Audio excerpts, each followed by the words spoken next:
साथ संगत जी, प्यार से कहना अहंकार, सेवा भी कर सकें, सुमिरन भी अधिक से अधिक करें और सत्संग का भी ये जो इतना हमें सौभाग्य मिला है, तो इसमें भी आके एक असल रूप में इस निरंकार, इस परमात्मा के साथ ऐसे जुड़ जाएं कि ये लिफ्ट कभी टूटे नहीं और हमेशा हम चाहे कोई भी कार्य कर रहे हों, जिस प्रकार हमारे श्वास चल रहे होते हैं और कार्य भी होते रहते हैं साथ साथ, वैसे ही हम इस तरह इस प्रभु निरंकार के साथ एकमिक हो जाएं कि कुछ भी हो पर इसी में ही जी रहे हैं, ये एहसास बना रहे। तो आज ये जो हरदेव वाणी का जो ये शब्द चल रहा है, तो उसकी पंक्तियाँ। हाँ जी। बंदे में गर भाव बदी का बन जाता शैतान है। तो कैसे मनुष्य को ये बात बताई जा रही है कि मन के भाव जो इंटेंशन होती है और उसमें अगर क्या है, अगर हमारे यहाँ जो एक इंटेंशन है, एक हमारा भाव है, उसको कर्म के साथ हमें जोड़ना होता है। अगर हमारे मन में कोई ऐसा एक इंटेंशन आ गया है कि हम ये करना चाह रहे हैं, तो वो सिर्फ ख्याल रूप तक ही तब तक है जब तक उसको हमने कर्म का पार्ट नहीं बना दिया, कर्म में ढाल नहीं लिया, तो वो फिर एक हमारी नियत, हमारा करने का जो मन का भाव है, वो उस तरह हो जाता है कि जैसे एक इंसान अगर गलत सोचेगा तो फिर वो गलत ही करेगा, अगर वो पतन की ओर जाएगा तो फिर एक उसके कर्म उसको और नीचा धकेलेंगे। तो बात सिर्फ सोच की है, मन की है। मन में ऐसे बुरे ख्याल अगर आएंगे तो ही हम गलत काम भी करेंगे, और उसी को अगर हमने ऐसा देखना है कि हमें गलत काम से दूर रहना है, हमें अगर उस तरह अपने जीवन को एक खुशबूदार फूल की तरह रखना है, तो हम अपने ख्याल में, अपने जहन में ही ऐसा कुछ आने नहीं देंगे जो आगे चल के हमारे कर्म में बन जाए। हाँ जी। भाव अगर है नेकी वाला बन सकता भगवान है।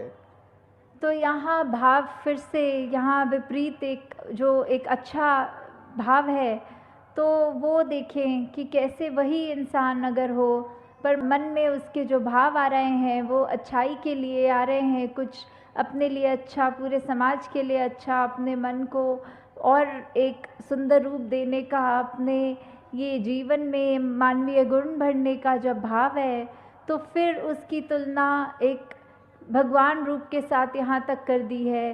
जैसे हमने वो भी उदाहरण देखा हुआ है भाई कन्हैया का, कि ये मन का भाव ही है कि चाहे युद्ध के समय दो अलग सेनाएं हैं और जो जो भी जिनको चोट लगी, जो जो बेहोश होके गिरे या ऐसी हालत हुई शरीर की, तो भाई कन्हैया ने सभी को पानी पिलाया, क्योंकि यही मन का भाव कि सभी अपने हैं।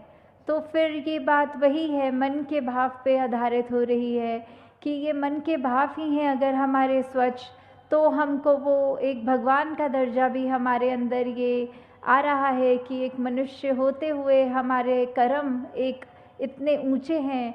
और यहाँ वही अगर हमारा एक मनुष्य होने के बावजूद हम अपने ऐसे कर्म करें जिससे हम दूसरों को एक चोट पहुँचाएं, तो फिर हमारा इंसान का चाहे एक आकार वो है, पर साथ में यही कहा जाएगा कि ये मनुष्य नहीं, ये शैतान है। हाँ जी।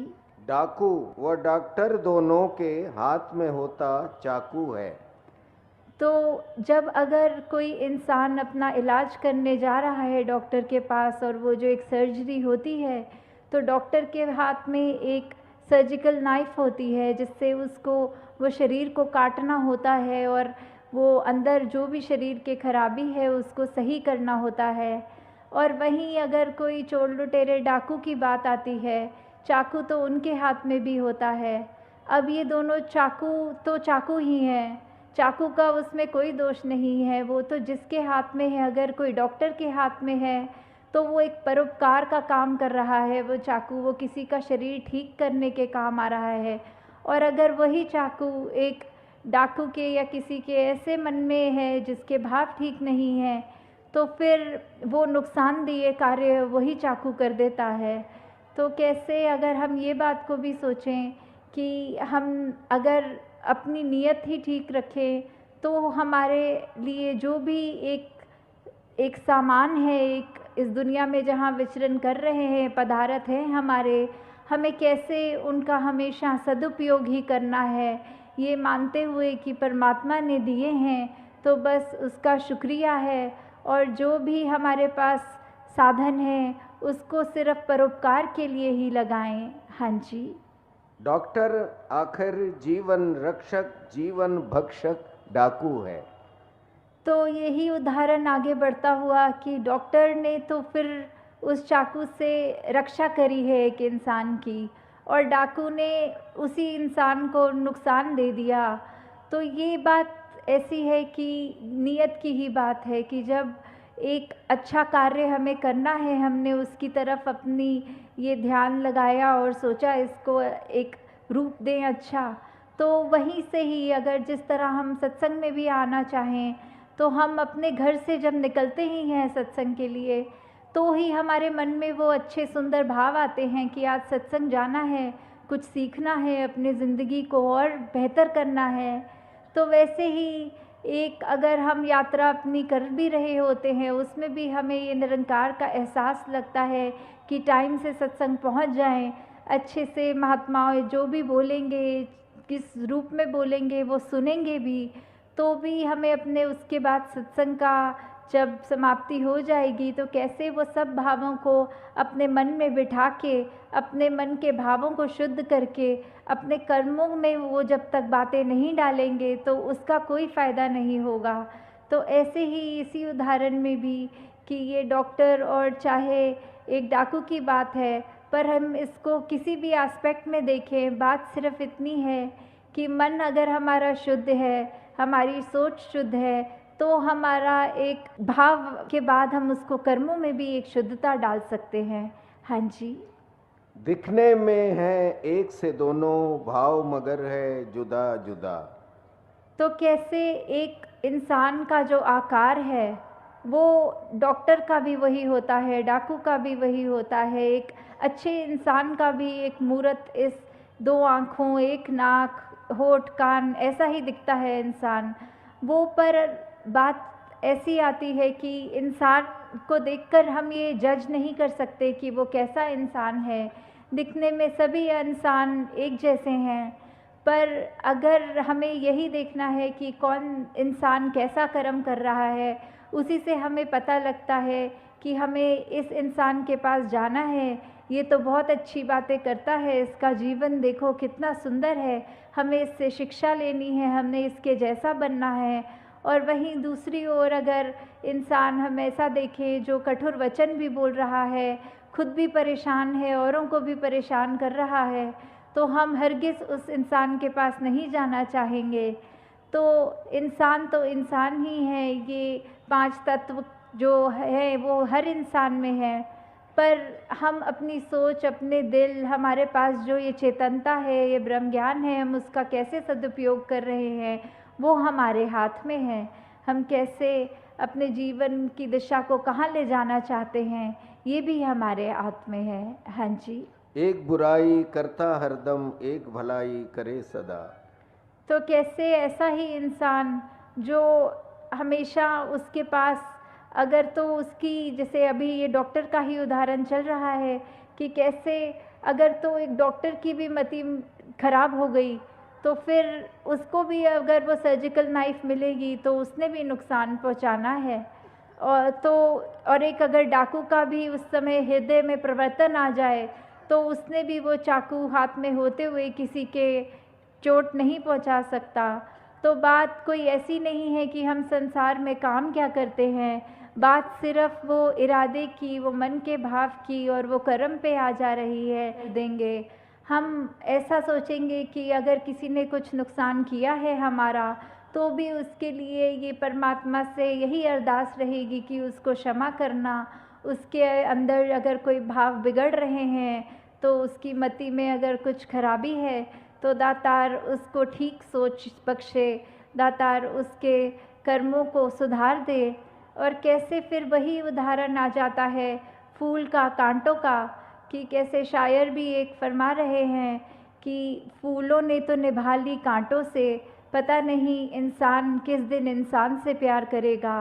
कि कहाँ ये चोट पहुंचाने वाह। वाले जो कांटे होते हैं, फूल तो उनके साथ विचरण कर रहे हैं, फिर भी उनसे नफ़रत नहीं कर रहे।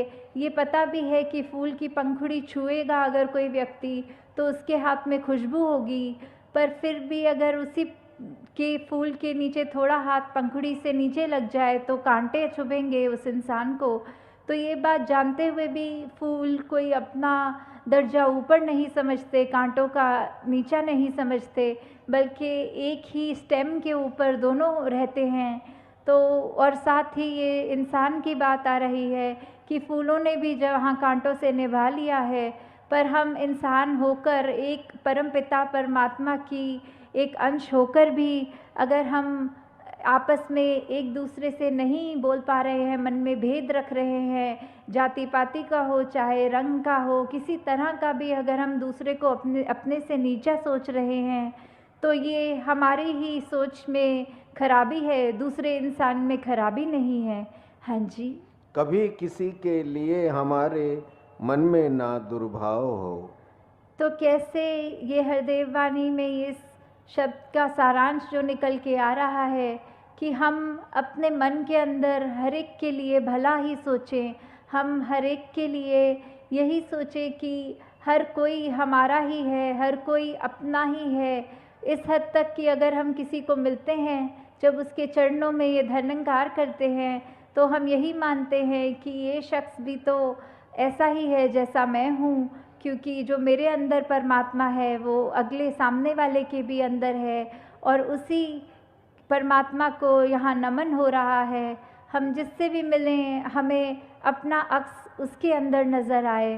तो ऐसा जब ये संसार बन जाएगा, जब हम दूसरों के लिए भी अपने मन से शुभकामना रखेंगे, तो ही हमारा जीवन असल में एक वर्थ लिविंग लाइफ बन जाएगा। एक जीवन जीने की कला क्या होती है, वो दूसरों के लिए मन में हित रखने की बात आ जाती है।